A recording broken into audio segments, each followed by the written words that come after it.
going on, guys? Splice here, reviewing the Dream Gear Shadow Wireless PS3 controller. That's right, a PS3 controller where the analog stick is up here. Holy crap. For many like me, this is a revelation. This is what you've been waiting for. And I gotta say, this controller is pretty sweet. It has a couple problems, very small problems, but overall, I really dig this controller. This is a great alternative to the DualShock.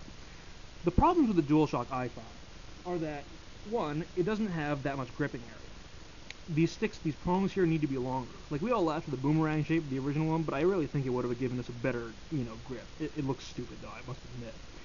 My biggest problem with this controller, though, is that to hold it properly, you have to really kind of choke up on it. You have to really kind of feather it, you have to grip it just a certain way. And I think a good controller should just feel natural. Like, if I take my 360 controller, I just put it in my hand, right in there it is. I'm exactly where I need to be. I'm not overshooting it at all. Everything's where it needs to be. I don't have to go like this to do it. I don't have to go like this to do it. I don't have to hold it any particular way. It's just there. I'll explain what this is later, by the way. Whereas with the DualShock, you just have to hold it so tenderly. You have to hold it back like that. For me, it makes my hands cramp.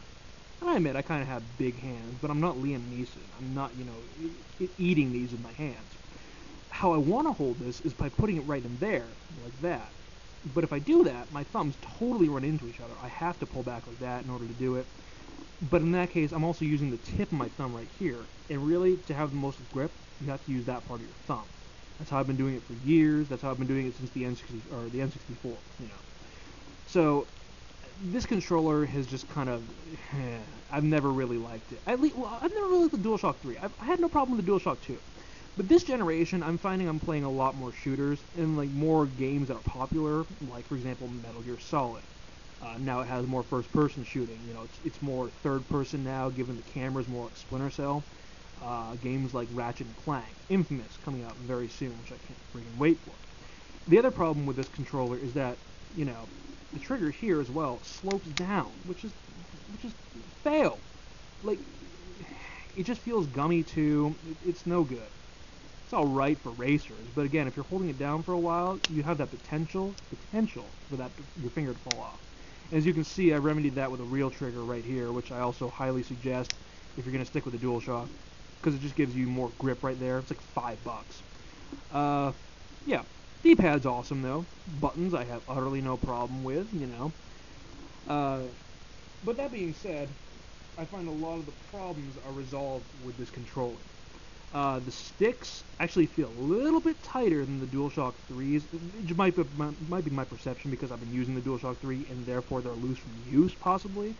But the triggers here as well, they curve like that. They're concave, which is what it should be. That way you have more grip on it. These feel ever so slightly gummy, but not as much as the DualShocks, which actually, if you open it up, the spring is just, infinitesimally small. Whereas this, it just seems to have a little more less give to it. It feels a little more resistant, which I totally dig. The one buttons up here as well, very comfortable to use. And I think a lot of the reason of that is because since you're holding it more like that instead of choking it up more like that, your thumbs kind of rest over them more.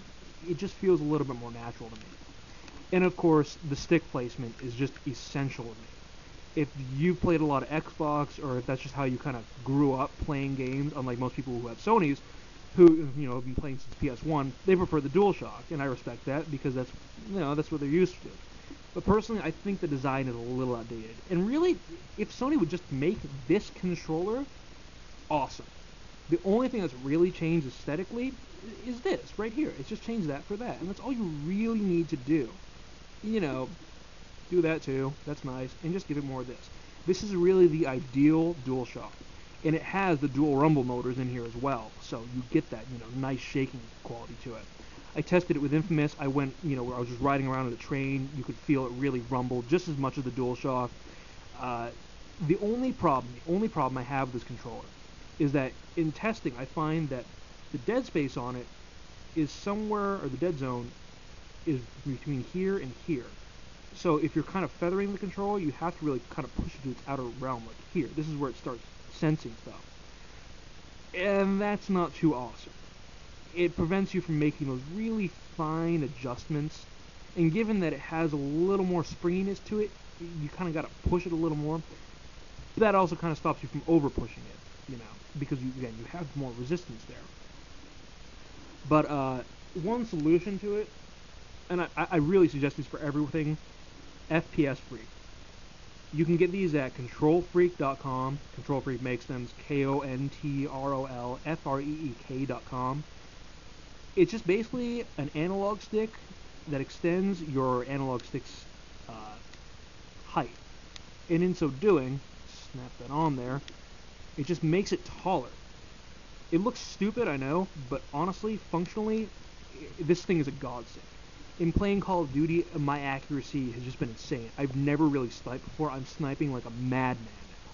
So in so putting this on, it allows you to get that greater range of movement to be more precise with it as well. So if you're going to get this controller, I'd probably suggest getting this as well, just to complement it. But I really suggest getting these anyway. They're $10 plus like $6 shipping depending on where you are. It really helps out a lot. So overall, I really dig this controller. Oh yeah, and by the way, it's wireless too. The dongle, where did I put it? It's on the ground now, whatever. Here it is. It's just this little black thing, just sticks out of the PS3. It matches the aesthetic. Nothing wrong with it. It's wireless as well, which is sweet, which makes it better than the cross-battle adapter, which has you actually using a 360 controller, but you have it wired, which, I don't really like. So yeah, I really dig this thing. $40, Best Buy. You can probably get it elsewhere, but that's where I saw it at. I saw it in their weekend circular. So yeah, highly suggested. If you're a fan of this control setup, give it a try.